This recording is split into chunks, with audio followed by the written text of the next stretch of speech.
വിശുദ്ധ മർക്കോസ് എഴുതിയ സുവിശേഷം അധ്യായം 3 വാക്യങ്ങൾ 7 മുതൽ 19 വരെ. കടൽ തീരത്തെ അത്ഭുതങ്ങൾ. യേശു ശിഷ്യന്മാരോടുകൂടെ കടൽ തീരത്തേക്ക് പോയി. ഗലീലയിൽ നിന്ന് ഒരു വലിയ ജനക്കൂട്ടം അവനെ അനുഗമിച്ചു. യൂദ, ജെറുസലേം, ഇദുമയ എന്നിവിടങ്ങളിൽ നിന്നും, ജോർദാന്റെ മറുകരയിൽ നിന്നും, ടൈർ, സീദോൻ എന്നിവയുടെ പരിസരങ്ങളിൽ നിന്നും ധാരാളം ആളുകൾ അവന്റെ പ്രവൃത്തികളെക്കുറിച്ച് കേട്ട് അവന്റെ അടുത്തെത്തി. ആൾത്തിരക്കിൽപ്പെട്ട് ഞെരുങ്ങാതിരിക്കുന്നതിന് അവൻ ശിഷ്യന്മാരോട് ഒരു വള്ളം ഒരുക്കി നിർത്താൻ ആവശ്യപ്പെട്ടു. എന്തെന്നാൽ അവൻ പലർക്കും രോഗശാന്തി നൽകിയത് മൂലം രോഗമുണ്ടായിരുന്നവരെല്ലാം അവനെ സ്പർശിക്കാൻ തിക്കിത്തിരക്കിക്കൊണ്ടിരുന്നു. അശുദ്ധാത്മാക്കൾ അവനെ കണ്ടപ്പോൾ അവന്റെ മുമ്പിൽ വീണ്, നീ ദൈവപുത്രനാണ് എന്ന് വിളിച്ചു പറഞ്ഞു. തന്നെ വെളിപ്പെടുത്തരുതെന്ന് അവൻ അവയ്ക്ക് കർശനമായ താക്കീത് നൽകി. അപ്പസ്തോലന്മാരെ തെരഞ്ഞെടുക്കുന്നു. പിന്നെ അവൻ മലമുകളിലേക്ക് കയറി തനിക്കിഷ്ടമുള്ളവരെ അടുത്തേക്ക് വിളിച്ചു. അവർ അവന്റെ സമീപത്തേക്ക് ചെന്നു. തന്നോടുകൂടി ആയിരിക്കുന്നതിനും പ്രസംഗിക്കാൻ അയക്കുന്നതിനും പിശാചുകളെ ബഹിഷ്കരിക്കാൻ അധികാരം നൽകുന്നതിനുമായി അവൻ 12 പേരെ നിയോഗിച്ചു.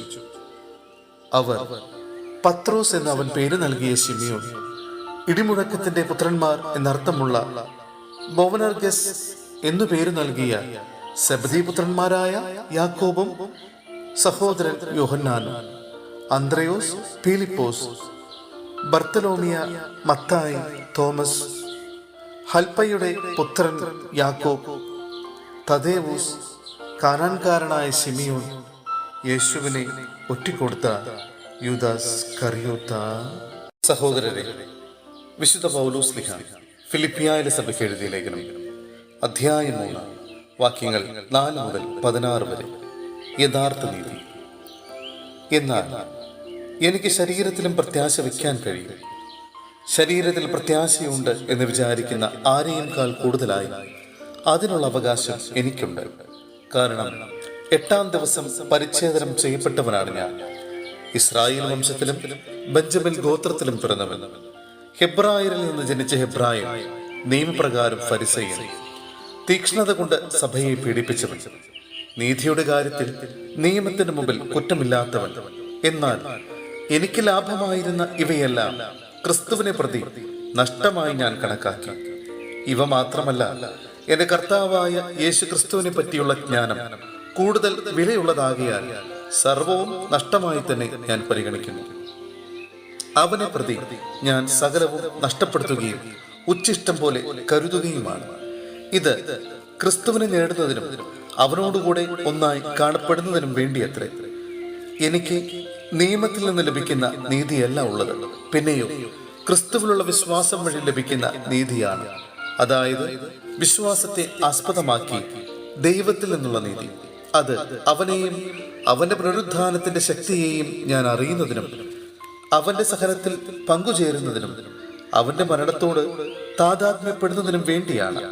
അങ്ങനെ മരിച്ചവരിൽ നിന്നുള്ള ഉയിർപ്പ് പ്രാപിക്കാമെന്ന് ഞാൻ പ്രതീക്ഷിക്കുന്നു. ലക്ഷ്യത്തിലേക്ക്. ഇത് എനിക്ക് കിട്ടിക്കഴിഞ്ഞെന്നോ ഞാൻ പരിപൂർണനായെന്നോ അർത്ഥമില്ല. ഇത് സ്വന്തമാക്കാൻ വേണ്ടി ഞാൻ തീവ്രമായി പരിശ്രമിക്കുകയാണ്. യേശു ക്രിസ്തു എന്നെ സ്വന്തമാക്കിയിരിക്കുന്നു. സഹോദരരെ, ഞാൻ തന്നെ ഇനിയും ഇത് സ്വന്തമാക്കിയെന്ന് കരുതുന്നില്ല. എന്നാൽ ഒരു കാര്യം ഞാൻ ചെയ്യുന്നു. എന്റെ പിന്നിലുള്ളവയെ വിസ്മരിച്ചിട്ട് മുമ്പിലുള്ളവയെ ലക്ഷ്യമാക്കി ഞാൻ മുന്നേറുന്നു. യേശു ക്രിസ്തുവിലൂടെ ഉന്നതത്തിലേക്കുള്ള ദൈവത്തിന്റെ വിളിയാകുന്ന സമ്മാനത്തിന് വേണ്ടി ഞാൻ ലക്ഷ്യത്തിലേക്ക് പ്രയാണം ചെയ്യുന്നു.